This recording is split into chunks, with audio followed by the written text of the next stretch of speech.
James, great to see you. What were the final issues here that were so decisive in some of these battleground states that really came in hard for Donald Trump? Well, I could just tell you, Sharri, about my experience here in North Carolina the last few days. Everything people talked about, it was very uniform. All the Trump supporters said the same thing. Economy, immigration, these were the big things. They felt like the country was out of control. And I'll tell you what, we were in California earlier in the week, and there, where we met Trump supporters, they had very similar concerns, And it's really interesting to me because once upon a time, the Democrats got this. Bill Clinton knew this. James Carville knew this. It was the economy, stupid. They knew this.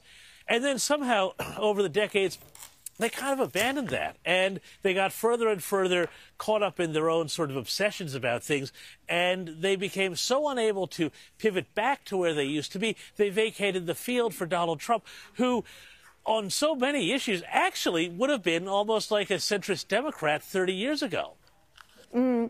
James, the polls were predicting this was going to be a very close result tonight, and it looked like it was going that way for a while.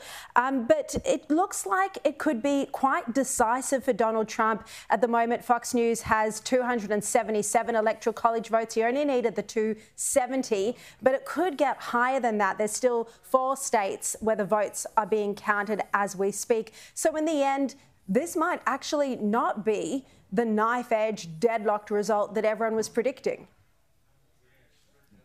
Well, in fact, the fact, Sharri, that we are talking about this result tonight and not saying, oh, gosh, exactly. I don't know, well, we're going to start the counting again tomorrow in Pennsylvania and Michigan. The fact that we're not even talking about that, and that where you saw all the numbers come in, Harris consistently underperformed everywhere across the map, so that even when, they still had huge amounts of absentee ballots to count in big cities like Detroit and Pennsylvania or Philadelphia and places like that, there just mathematically weren't going to be enough in there to get Harris over the line. So that's why we're able to talk about this tonight. The other interesting thing, Sharri, too, is the popular vote. And if Donald Trump can eke out a real, proper, 50.5% even win in the popular vote, this will shut down so many critics who say, oh, well, he's illegitimate. The Electoral College is this threat to democracy.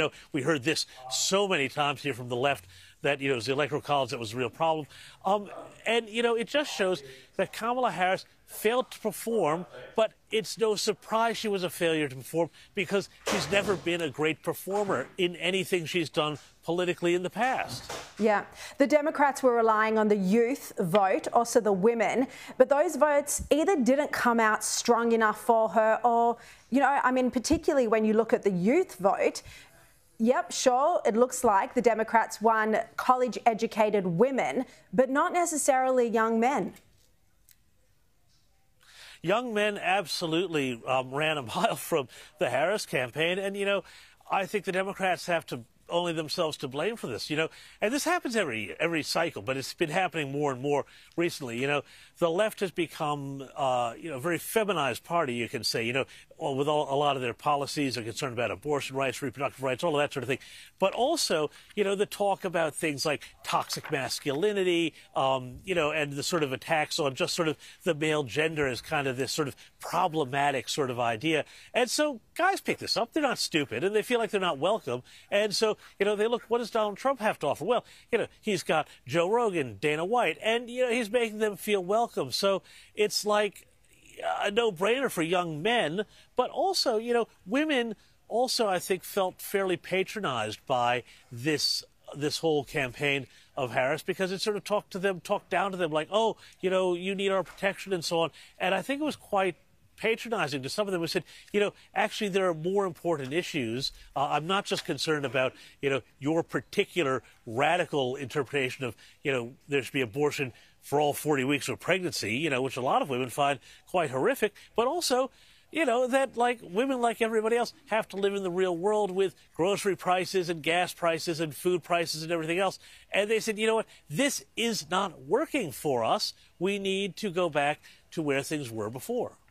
I think, as I just said a moment ago, the Democrats tried to make this all about personality, all about Donald Trump as a man. That's what they fought against.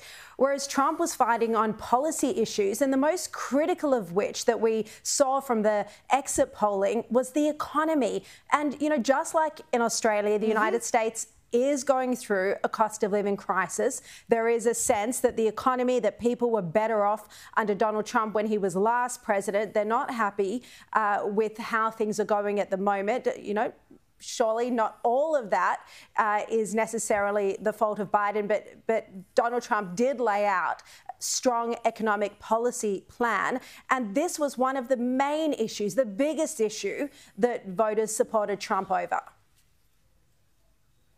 You know, that's the thing. He articulated plans. He talked about things he wanted to do. He talked about things that were unpopular, like tariffs with economists and, you know, the sort of people who make opinion and things like this. But people understood what he was talking about. And something a voter told me in California really struck me. He said, you know, one candidate doesn't tell you anything. The other one tells you what they're going to do or what they want to do. You might not like it, but at least you know where they stand. And I think, again, Kamala Harris just left the field vacant. She came out with Beyonce and Cardi B and a bunch of, you know, second-rate celebrities. And, you know, big deal. But that doesn't affect anybody's, you know, price of groceries. And it was from the start with Harris, it was a vibe election. It started out with joy, and then, oh, J.D. Vance is weird, and all of these different sort of emotional triggers and pulls, but nothing that actually was practical. Yeah, indeed. And how embarrassing was that moment, by the way, when Cardi B got up there, she didn't have her speech, and everyone had to wait for a full minute or more until she got her speech because she just couldn't read. She couldn't speak without having a teleprompter. So, you know, not even the celebrities work for Kamala Harris. James Morrow, you're doing a terrific job, and you've pulled an all-nighter. So thank you very much for joining us. All right, for more coverage now, let's bring in